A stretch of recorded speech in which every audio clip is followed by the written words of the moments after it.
Hello. So let's carry on here, and this is going to be a sort of in-between video, just to try and wrap up the extra layers we've made for the portal. By in-between, I mean we're just going to do some housekeeping. I've rendered out the additional sci-fi layers, and then we'll set up some lights. So we'll get these few tasks out the way and then jump onto our secondary effects after that. So just to remind you, we've done this in a layer, and then we have this pattern on the surface. And just to add, what I did here is I resampled it and then ended up raying it back onto the actual shield. So if you look after the remesh and everything, it was slightly inside, so I just decided to push that out perfectly, just in case when we look at it over here, I didn't want a layer to feel like it was slightly inside the particles. And then all I did was I made a new geo for each one of those and duplicated the wrangle that's setting our p-scale and multiplying our velocity down. And then all I did was apply the exact same shader. So all of these particle layers are using the same particle shader, which, if I go as a reminder, is just an emissive one. So I've got color and alpha, and those are the attributes coming from the point cloud, multiplying the color by the alpha, and that is our base color and emission color here. And then the alpha is going into opacity.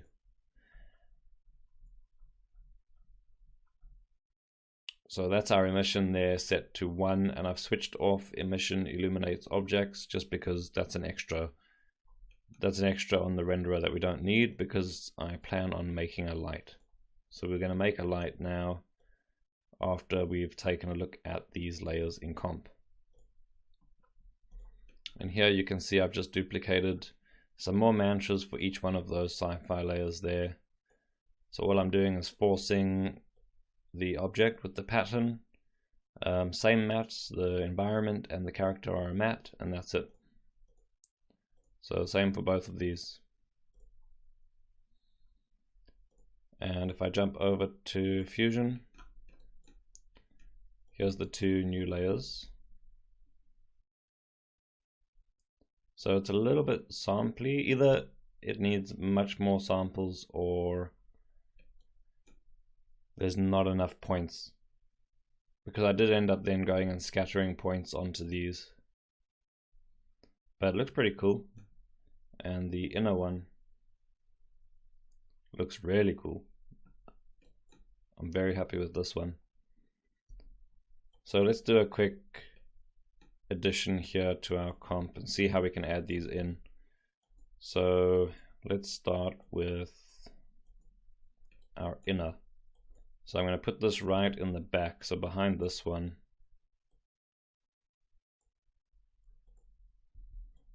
So we'll use that one as the background layer. We'll merge our inner particle sim on top. So you can see that's very subtle.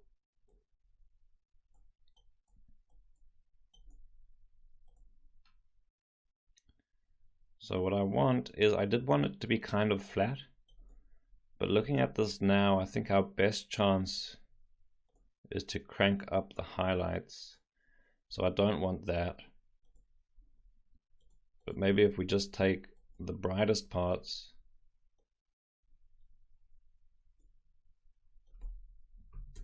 boost them up.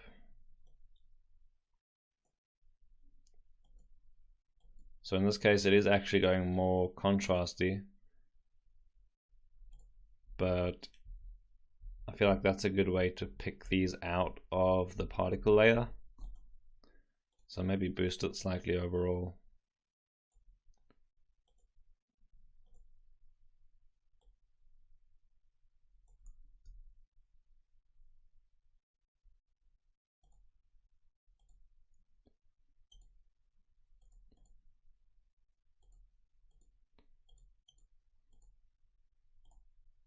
Yeah, I like that.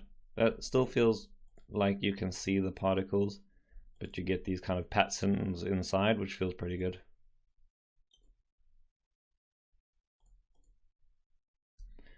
Okay, let's see how that looks with everything else on top.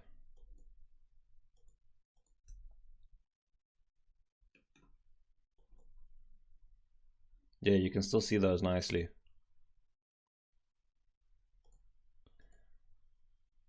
Especially on this side where you're looking at the kind of side of the sphere here, you can see all these patterns moving in.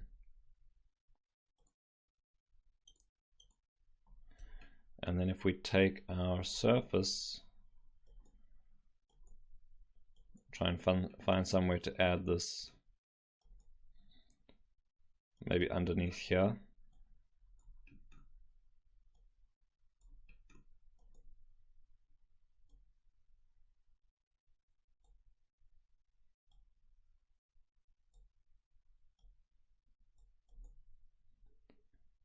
So again, I just need to balance these so we can just see it.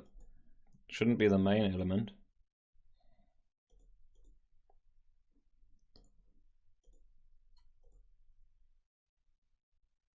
So here some of these layers are using post multiply on the alpha.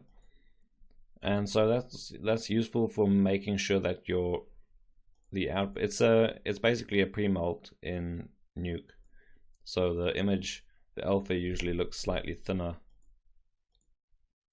especially with emissive renders. So you can multiply that by the alpha. But in this case, I'm trying to get a little bit more than what's visible in the render there. So I'm going to switch that off. Let's do our usual color tweaks here.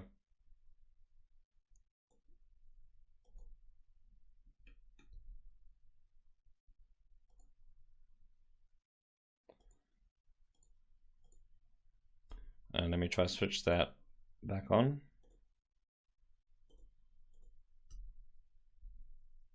I actually prefer it on. It's just a little bit more subtle, but you can still see it.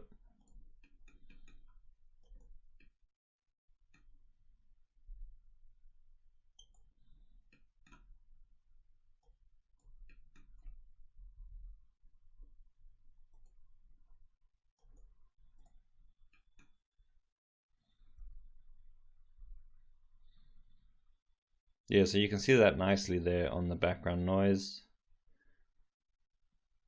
And I can still see the connect adjacent layer inside there as well.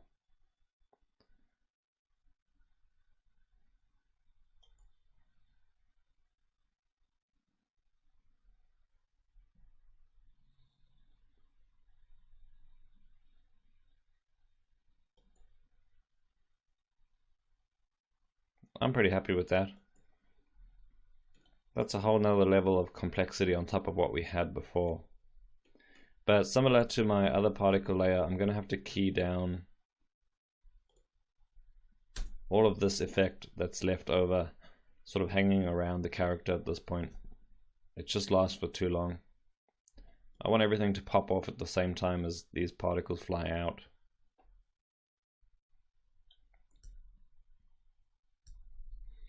And let me take this now and add a displacement similar to what we did with the portal.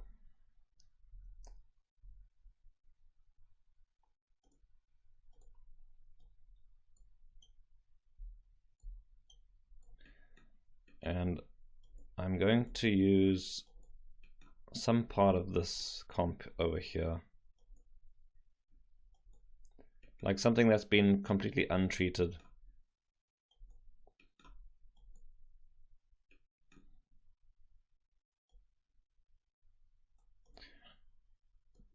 Let's try that one.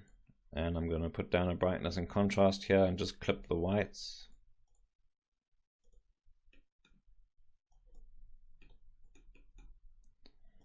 Make sure our center is in the middle.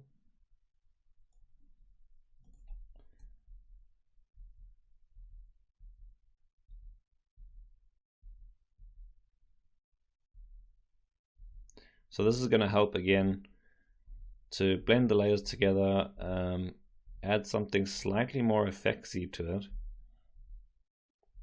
so it's a bit less physical feeling. And then also because we're using point rendering here, it should help just soften up that point cloud.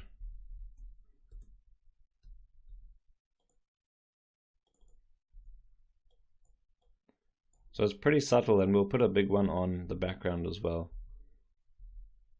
But I think it does kind of help.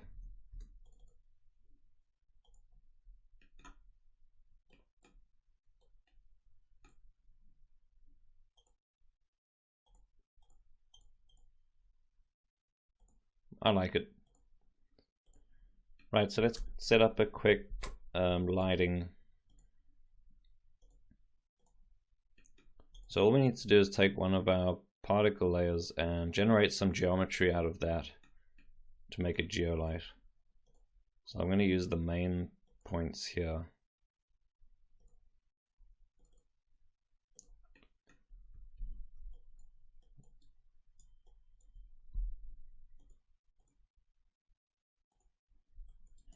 So we've got those, and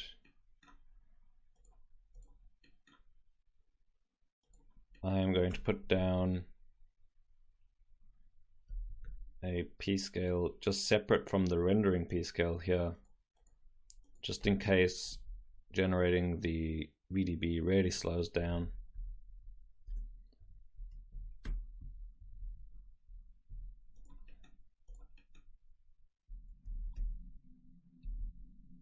VDB from particles. Pretty sure we did the exact same thing for the shield.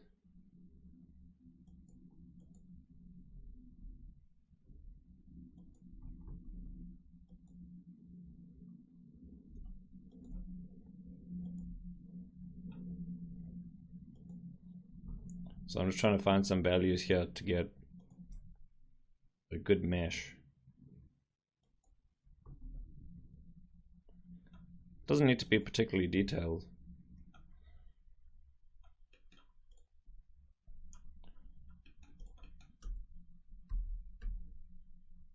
And I also want the VDB to, why can't I get this? To just basically be surrounding the highlights. So if we look at this color, I've got these more dull yellows, and then I've got the bright spots. So try and get the VDB just to cover the bright spots. So to do that, I'll just base the P scale on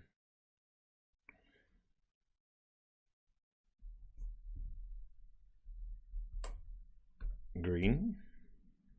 I'm just going to throw in a multiplier here.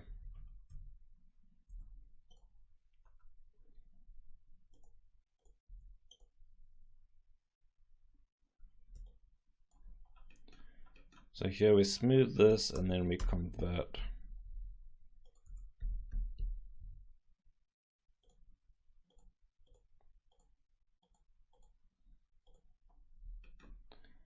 Back to polygons. So now it's just a case of scaling these points down until I get my nice, pretty low res, but nicely filling in the hotspots geometry there.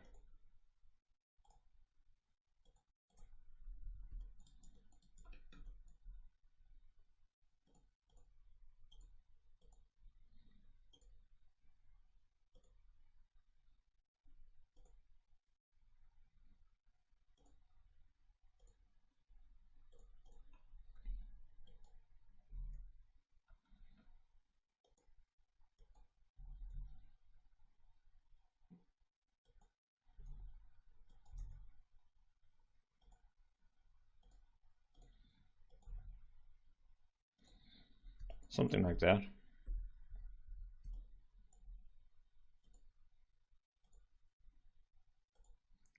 Might be too much, but let's go with that and do some test renders.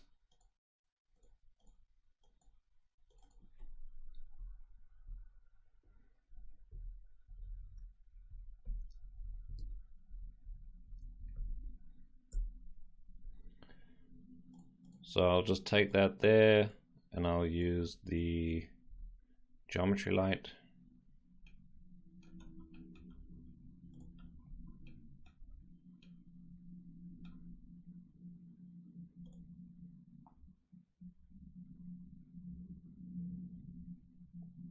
Which is doing something.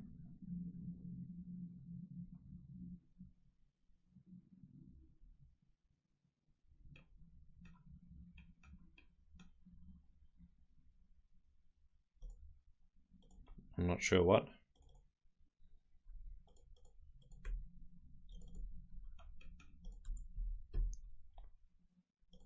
I'll just make my own.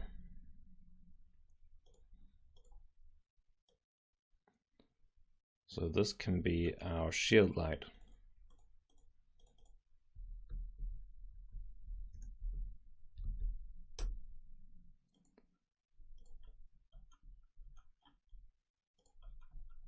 So I'm just going to quickly set this up and then we'll do a test render.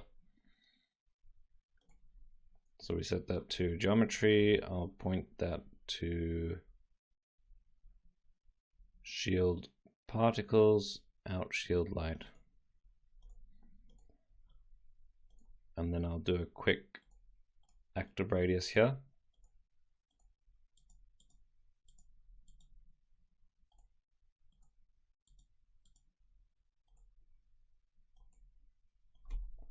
Let's go with 5.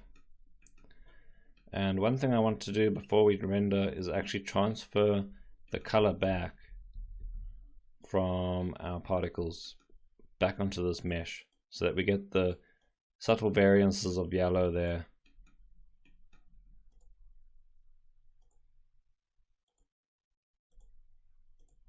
So there's our geometry now, and it's got the difference in color, and that'll go straight through the light color as well.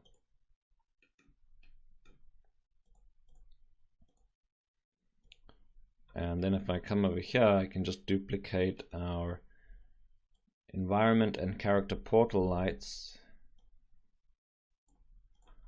So we'll just do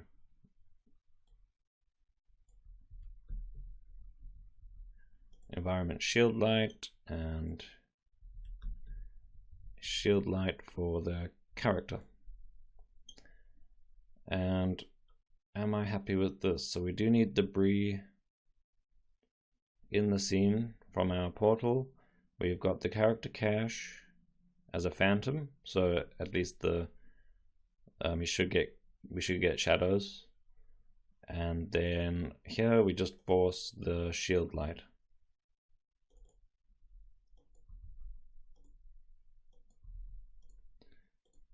So let's see how that looks.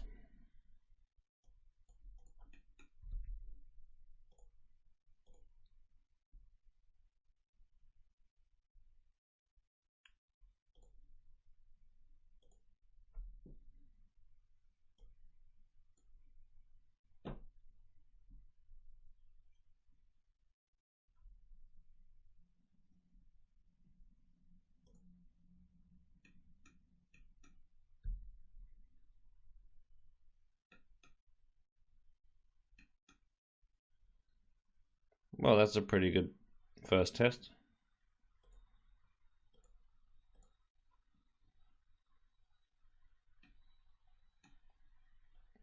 Yeah, that's definitely doing the trick.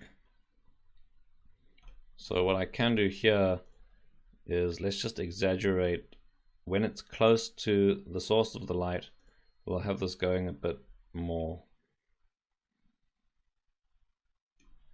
And then quickly falling off.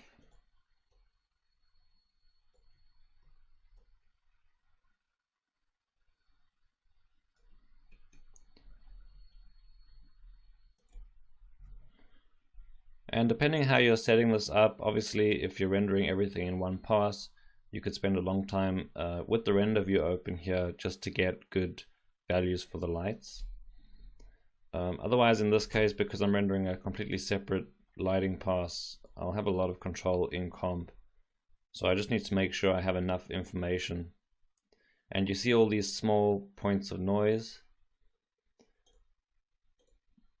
That's the secondary bounces. If I switch off, so if I come here to the light to contributions and I add indirect lighting and I switch it off, then those are gone. So at this point there's no need for me to go extreme with making sure I get all the subtleties of secondary bounces of the indirect light. I just need a good convincing emission point from the shield here. So that looks good. I'll just quickly check the character pass as well.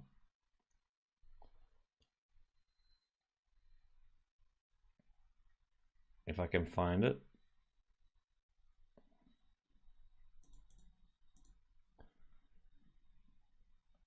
Effects, environment, shield light character. Very well named.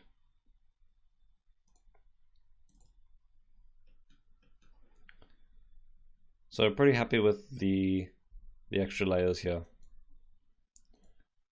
I think this is looking nice, and once this is actually affecting the environment and the character in terms of the lighting, I think it's a pretty strong effect. So I'll go ahead and render out those lighting passes, but before we move on to recomping this, I think we'll just spend the next few videos tackling a bunch of the extra elements. So if you go back and look at the reference we were looking at from X-Men, that character's shield was actually invisible, but there was a ton of smoke and sparks and fire all interacting with the outside, which I think added something really nice. So we might not go as extreme, but we want to add something, a reaction of the actual projectile breaking on the surface of the shield. And there's the character, so that's working fine as well. So I'm safe to render those out. And I'll see you in the next video where we'll do the secondary effects. I'll see you then.